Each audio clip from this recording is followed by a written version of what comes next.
இது மகிமை நேரம். மகிமை டிவி நேயர்களுக்கு அன்பான நான் காலை வணக்கத்தை தெரிவித்துக் கொள்கின்றேன். மகிமை நேரம் நிகழ்வின் மூலமாக கர்த்தருடைய வார்த்தையின் மூலமாக உங்களை சந்திப்பதிலே நான் மிகுந்த மகிழ்ச்சி அடைகிறேன்.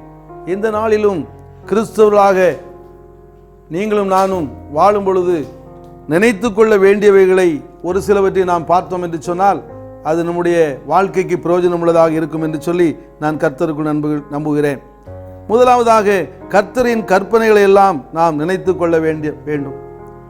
என்னாகும் புஸ்தகம் 15ஆம் அதிகாரம் 39ஆம் வசனம் இப்படியாக சொல்கின்றது: நீங்கள் பின்பற்றி சோரம் போகிற உங்கள் இருதயத்துக்கும் உங்கள் கண்களுக்கும் ஏற்க நடவாமல் அதை பார்த்து கர்த்தரின் கற்பனைகளை எல்லாம் நினைத்து அவைகளின்படியே செய்யும்படிக்கு என்று சொல்லி அங்கே சொல்லப்பட்டிருக்கிறது.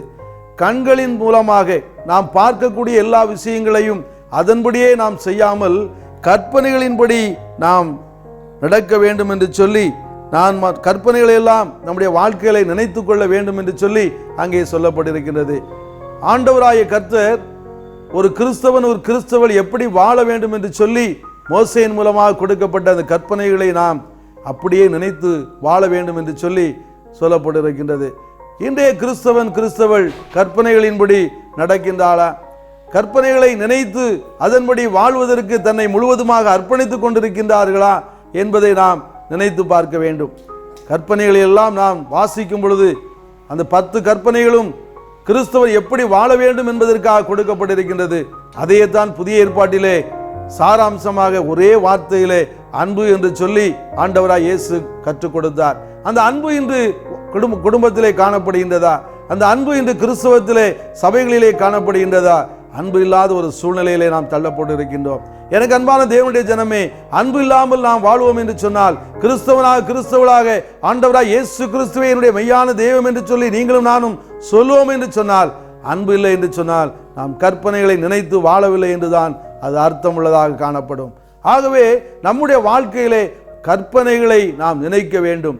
கற்பனையிலே மிகவும் அதிகமாக ஒரு உண்மையா நல்ல ஒரு கற்பனை, எனக்கு மிகவும் பிடித்தமான கற்பனை என்று சொன்னால், ஒருவேளை எனக்கு மாத்திரமல்ல எல்லாருக்கும் அது பிடித்தமாக காணப்படும். உன் ஆயுசு நாட்கள் நீடித்திருப்பதற்கு உன் தகப்பனையும் தாயும் கனம் பண்ணுவாயாக என்று சொல்லி ஒரு கற்பனை கொடுக்கப்பட்டிருக்கின்றது. இன்று எத்தனை பிள்ளைகள் தன்னுடைய பெற்றோர்களை மதிக்கின்றார்கள்? எத்தனை பிள்ளைகள் தன்னுடைய தாயையும் தகப்பனையும் கனம் பண்ணுகிறார்கள்? ஆயுசு நாட்கள் நீடித்திருப்பதற்கு என்று சொல்லி அங்கே கொடுக்கப்பட்டிருக்கின்றது. ஒரு மனிதன் பிறக்கிறார் என்று சொன்னால் அவன் அநேக நாட்கள் வாழ்ந்திருக்க வேண்டும். எத்தனை ஆண்டுகள் அல்ல, எத்தனை ஆண்டுகள் என்றாலும் நான் வாழ வேண்டும் என்று சொல்லிதான் ஆசைப்படுகின்றான். ஆகவே அநேக நாட்கள், அநேக வருடங்கள், ஆயுசு நாட்கள் அதிகப்படுத்தி வாழ வேண்டும் என்று சொன்னால், இந்த உலகத்திலே நாம் நீண்ட நாட்கள் வாழ வேண்டும் என்று சொன்னால் தகப்பனையும் தாயையும் கனம் பண்ண வேண்டும் என்று சொல்லி அங்கே சொல்லப்பட்டிருக்கின்றது. இன்று பிள்ளைகள் தன்னுடைய தாயையும் தகப்பனையும் கனம் பண்ணுகிறார்களா? எத்தனை அவமானமாக அவமதிக்கிறவர்களாக காணப்படுகின்றார்கள். அது நிமித்தமாக தன்னுடைய மனம் போன போக்கிலே அவர் அலைந்து கொண்டிருப்பதை நாம் பார்க்கின்றோம். எனக்கு அன்பான தேவனுடைய ஜனமே, கிறிஸ்தவ பிள்ளைகள் கூட இன்று தன்னுடைய தாயின் தகப்பனுடைய சொல்லை கேட்காமல், அவளை கனம் பண்ணாமல் தன்னுடைய வாழ்க்கையை அழித்துக் கொள்ளக்கூடிய சூழ்நிலைக்குள்ளாக தள்ளப்பட்டிருக்கிற அநேக காரியங்கள் இன்று உலகத்தில் நடந்து கொண்டிருக்கின்றது. ஆனால் கற்பனைகளை எல்லாம் நாம் நினைத்து பார்க்க வேண்டும் என்று சொல்லி இந்த காலை நேரத்திலே ஆண்டவராய் கர்த்தர் நமக்கு நினைவூட்டுகிறவராக காணப்படுகின்றார். கற்பனைகளை நினைத்து நாம் அதன்படி நடக்கிறவர்களாக நம்மை மாற்றிக்கொள்ள வேண்டும். ஒருவேளை அன்பு செலுத்த நாம் ஒருவேளை மறந்து போனாலோ, ஒருவேளை அன்பு செலுத்துவதற்கு நமக்கு மனதில்லாமல் போனாலோ அதையெல்லாம் மாற்ற வேண்டும். ஆண்டவராய் இயேசு கிறிஸ்து இந்த உலகத்தில் அன்பாகவே இருந்தார் என்று சொல்லி வேதத்திலே பார்க்கிறோம். எத்தனையோ பாடுகள், பிரச்சனைகள் அவருக்கு கொடுக்கப்பட்டாலும், எத்தனை பேர் அவரை அவமதித்தார்கள், ஆனாலும் அவர் அன்பு செலுத்தியவர்களாகவே காணப்பட்டார். இந்த உலகத்திலே சுற்றித் திரிந்த அந்த 3.5 ஆண்டு காலத்திலே எத்தனையோ பேரிடத்திலே அவர் அன்பு செலுத்தினார். அதன் நிமித்தமாக அநேக அற்புதங்களையும் அதிசயங்களையும் அவர் செய்தார் என்று சொல்லி நாம் வேதத்திலே பார்க்கின்றோம். மேலும் நாம் பார்த்தோம் என்று சொன்னால், ஓய்வு நாளை பரிசுத்தமாக ஆசரிக்க நாம் நினைக்க வேண்டும் என்று சொல்லி அங்கே சொல்லப்பட்டிருக்கின்றது. இந்த 2ஆம் புஸ்தகத்திலே இதற்கு முந்தைய வசனங்களை நீங்கள் வாசித்து பார்த்தீர்கள் என்று சொன்னால், அங்கே ஒருவன் அங்கே பாளையத்திற்கு புறம்பே அங்கே அவன் விறகு பொறுக்கிக் கொண்டிருக்கிறான். அந்த ஓய்வு நாளாக இருந்தபடியினால் அவன் விறகுகளை பொறுக்கிக் கொண்டிருந்த பாத்திரத்தில் அவனை பிடித்துக் கொண்டு மோசேயினிடத்தில் வருகிறார்கள். இவன் ஓய்வு நாளை பரிசுத்தமாக ஆசரிக்காமல் இவன் விறகு பொறுக்கிக் கொண்டிருக்கிறான். இவனுக்கு என்ன செய்ய வேண்டும் என்று சொல்லி மோசேயிடத்தில் வருகிறான். மோசே கர்த்தரிடத்தில் கேட்கிறான், என்ன செய்ய வேண்டும் என்று சொல்லி கர்த்தர் சொல்கிறார், பாளையத்திற்கு புறம்பே கொண்டு போய் அவனை கல்லெறிந்து கொள் என்று சொல்லி அவனுக்கு தண்டனை கொடுக்கிறார். எனக்கு அன்பான தேவனுடைய ஜனமே, ஓய்வு நாளை பரிசுத்தமாக ஆசரிக்க வேண்டும் என்று சொல்லி கற்பனைகளிலே சரி, பழைய ஏற்பாடு நியமனங்களிலே எத்தனை திட்டமும் தெளிவாக கொடுக்கப்பட்டிருக்கின்றது. ஒருவன் விறகு புரைக்கி கொண்டிருந்தவன் அங்கே கொல்லப்படுகிறான், கல்லெறிந்து கொல்லப்படுகிறான். ஓய்வு நாளை பரிசுத்தமாக ஆசரிக்காமல் இருந்ததன் அடிப்படையிலே அவன் கொல்லப்படுகின்றான். நினைத்து பார்க்க வேண்டும், நீங்களும் நானும் ஓய்வு நாளை எப்படி பரிசுத்தமாக ஆசரிக்கின்றோம்? ஓய்வு நாளிலே ஆலயத்திற்கு கடமைக்காக செல்கின்றவர்களாக காணப்படுகின்றோமா? ஓய்வு நாளை பரிசுத்தமாக ஆசரிப்பதற்காக அவர் என்னுடைய வாழ்க்கையிலே கொடுத்த எல்லா நன்மைகள் நிமித்தமாக அவருக்கு நன்றி சொல்லுகின்றவனாக நான் ஆலயத்திற்கு நேராக கடந்து வருகின்றேனா? ஒருவேளை ஆலயத்திற்கு காலையில் 5:30 மணிக்கு வந்து ஒரு ஆராதனை வைத்துக் கொண்டு அந்த ஆராதனை கலந்து கொண்டு 6:30 மணிக்கு மேலாக என்னுடைய அன்றாட வாழ்க்கையில, இந்த உலக வாழ்க்கையிலே, இந்த உலகத்தினுடைய அதிபதியாகிய இந்த பிசாசினுடைய வலையிலே சிக்கக்கூடிய வழியிலே நான் சென்று கொண்டிருக்கின்றன.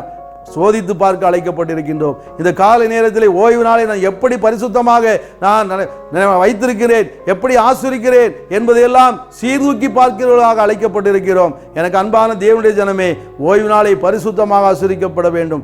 இது ஆண்டவரால் ஏற்படுத்தப்பட்ட நாள். இந்த நாளிலே பரிசுத்தம் பண்ணப்பட்ட நாள். இந்த ஓய்வு நாளை பரிசுத்தமாக ஆசரிக்கவில்லை என்று சொன்னால் கற்பனைகளை மீறினவர்களாக நாம் காணப்படுவோம். கற்பனைகளை மீறினவர்களாக காணப்பட்டால் ஒரு நாளிலே நாம் எதிர்பார்த்து காத்து கொண்டிருக்கக்கூடிய அந்த ராஜ்யம், அந்த பரலோக ராஜ்யம் நமக்கு வழங்கப்படாது. அந்த பரலோக ராஜ்யம் வழங்கப்படவில்லை என்று சொன்னால் நீங்களும் நானும் இந்த உலகத்திலே கிறிஸ்தவளாக வாழ்ந்து கொண்டிருப்பது அது தேவையில்லாத ஒரு காரியமாக மாறிவிடும். ஆகவே ஓய்வு நாளை எந்த அளவிலே பழைய ஏற்பாட்டு பகுதியிலே அவர்கள் திட்டமும் தெளிவாக அவர்கள் அதை கடைபிடித்தால் என்பதற்கு இது ஒரு சாட்சியாக காணப்படுகின்றது. நம்முடைய வாழ்க்கையிலும் அப்படித்தான். ஓய்வு நாளிலே கர்த்தருடைய பாதத்திலே அமர்ந்திருந்து அவருடைய வார்த்தைகளை அப்படியே ஏற்றுக்கொண்டு அப்படியே அதற்குள்ளாக ஜெபத்திலே தரித்திருந்து அவரோடு பேசக்கூடிய ஒரு நல்ல உத்தமமான பிள்ளைகளாக நாம் காணப்பட வேண்டும் என்பதுதான் கற்பனையிலே கொடுக்கப்பட்டிருக்கின்றது. ஓய்வு நாளை பரிசுத்தமாக ஆசரிக்க நினைக்க வேண்டும். ஓய்வு நாள் என்பது கர்த்தருடைய நாள். அந்த கர்த்தருடைய நாளிலே நம்முடைய வேலையெல்லாம் நாம் அதை முன்னெடுத்து வைத்து அந்த ஓய்வு நாளிலே எல்லா காரியங்களும் உலகப்பரமான காரியங்களை நாம் செய்ய வேண்டும் என்று நாம் நினைத்தோம் என்று சொன்னால் அது நமக்கு நன்மை பயக்காது, அது நமக்கு ஆசீர்வாதத்தை கொண்டு வராது. நாம் கல்லெறிந்து கொல்லப்படக்கூடிய அந்த மோசமான சூழ்நிலைக்கு தான் நாம் தள்ளப்பட்டு விடுவோம். மேலும் நாம் பார்த்தோம் என்று சொன்னால் கர்த்தர் நடத்தி வந்த பாதைகளை, அந்த வழிகளை நாம் நினைத்து பார்க்க வேண்டும். உபாகமம் 8:2 வாசித்து பார்த்தீர்கள் என்று சொன்னால் இஸ்ரவேல் மக்களை பற்றி சொல்லப்பட்டிருக்கின்றது. இஸ்ரவேல் மக்கள் 40 ஆண்டு காலம் அங்கே எகிப்தின் அடிமைத்தனத்திலிருந்து அழைத்து வரப்பட்டார்கள். கானான் தேசத்திற்கு நேராக அழைத்து வரப்பட்டார்கள் என்பதையெல்லாம் நாம் பார்க்கின்றோம். ஆனால் அழைத்து வந்த பாதை எப்படி அவர் அழைத்து வரப்பட்டார்கள்? அவர்கள் இரவிலே அவர்களுக்கு அக்னிஸ்தமமாகும், பகலிலே மேகஸ்தமம் கொடுத்து இந்த பிள்ளைகளை, அவருடைய பிள்ளைகள், அவரால் தேர்ந்தெடுக்கப்பட்ட பிள்ளைகள், அவர்களுக்கு வாக்கு கொடுக்கப்பட்ட கானான் தேசத்து நேரம் அழைத்து வரப்பட்ட பிள்ளைகள் அவர்களை அற்புதமாக வழி நடத்தினார் என்று பார்க்கிறோம். அவர் கொடுக்கப்பட்ட மன்னா தேவ தூதர்கள் கொடுக்கப்பட்ட மன்னா கொடுக்கப்பட்ட என்று சொல்லி வேதத்தில் சொல்லப்படும். எத்தனை மேலான காரியம்! அவருடைய பிள்ளைகளாக தேர்ந்தெடுக்கப்பட்டவர்களுக்கு அவர் எல்லா நன்மைகளையும் கொடுத்திருக்கிறார். ஆனால் அந்த கடந்து வந்த பாதைகளை நாம் எண்ணி பார்க்க வேண்டும். நம்முடைய வாழ்க்கையில் அவர் எத்தனையாயிரம் வழிநடத்தி வந்திருக்கிறார். எத்தனையோ சோதனைகள், பிரச்சனைகள், துன்பங்கள், வியாதிகள் நம்முடைய வாழ்க்கையில் வந்த போதெல்லாம் அதிலிருந்து நம்மை அவர் எப்படி மீட்டெடுத்தார், அவர் எப்படி வழிநடத்தி வந்திருக்கிறார். இது நம்மால் நடந்ததல்ல, அவரால் மாத்திரமே நடந்தது என்று சொல்லி அவரை நோக்கி அவரை நினைத்துக் கொள்ளக்கூடிய மக்களாக நீங்களும் நானும் காணப்பட வேண்டும். அவருடைய அந்த நடத்தைகளை எல்லாம் நான் நினைத்து பார்த்து அவருக்குள்ளாக நாம் வாழும் பொழுது இன்னும் மேலான ஆசீர்வாதத்தை பெற்றுக் கொள்வோம். அந்த 40 ஆண்டு கால வழிநடத்தின காலத்திலே கானான் தேசத்தை அடைந்தார்கள். அவளை வழிநடத்தின மோசேயை கூட அங்கு சென்றடைய முடியவில்லை. ஏன் என்று சொன்னால் அவர் கீழ்ப்படியாதவனாக பேசு என்றவன் அழித்தது நிமித்தமாக மோசே கூட அந்த கானான் தேசத்தை பார்த்தானே ஒழிய அங்கு சென்று அதற்குள்ளாக வசிக்க முடியவில்லை. எனக்கு அன்பான தேவனுடைய ஜனமே, ஆண்டவராகிய கர்த்தர் கொடுக்கப்பட்ட எல்லா கற்பனைகளையும், அவர் கொடுத்த நியமனங்களையும், அவர் கொடுத்த எல்லா வசனங்களையும் நாம் ஓய்வு நாளிலேயும் சரி மற்ற நாட்களிலும் சரி அதை தியானித்து நாம் கடந்து வந்த பாதைகளிலே அவர் எத்தனையோ என்னை வழிநடத்தி வந்திருக்கிறார், எத்தனையோ மோசங்களிலிருந்து விடுவித்து காத்தார், என்னுடைய வாழ்க்கையில் என்னுடைய பிள்ளைகளுக்கு எத்தனை மேன்மையை கொடுத்திருக்கிறார். இதெல்லாம் என் தேவனால் கொடுக்கப்பட்டது என்பதையெல்லாம் நாம் நினைத்து பார்த்தோம் என்று சொன்னால் நம்முடைய வாழ்க்கை, கிறிஸ்தவ வாழ்க்கை ஒரு அர்த்தமுள்ள வாழ்க்கையாக அது அமையும். அந்த அர்த்தமுள்ள வாழ்க்கையிலே மேன்மையான காரியத்தை நாம் பெற்றுக்கொள்வோம். அப்படிப்பட்ட மேலான கிருபையை நம்ம ஒவ்வொருவருக்கும் அவர் தந்திருவாராக. ஒரு நிமிடம் ஜெபிப்போமா? அன்பின் பரலோக தந்தையே, குடும்ப வாழ்க்கையிலே நீர் கற்பனைகளிலும் நடக்க வேண்டும், நினைத்து பார்க்க வேண்டும் என்று சொல்லியிருக்கிற ஆண்டவரே, ஓய்வு நாளை பரிசுத்தமாக ஆசரிக்க வேண்டும் என்று சொல்லியிருக்கிற ஆண்டவரே, எல்லாவற்றையும் நாங்கள் அதை அப்படியே பின்பற்றினால் நடக்க எங்களுக்கு பலத்தை தாரும். இது கற்றுக் கொடுத்தவற்றை நாங்கள் அப்படியே அதை வாழ்க்கையில் நடைப்பித்து ஆண்டவரை மேன்மை பெற்றுக்கொள்ள உம்முடைய ராஜ்யத்திற்கு சுதந்திரவாளிகளாக மாற்றும்படியாக எங்களை நீ பலப்படுத்தும், காத்துக்கொள்ளும். இரட்சகர் மீட்பெருமாகிய இயேசுவின் இன்ப நாமத்தில் ஜெபங்கள் நல்ல பிதாவே, ஆமேன்.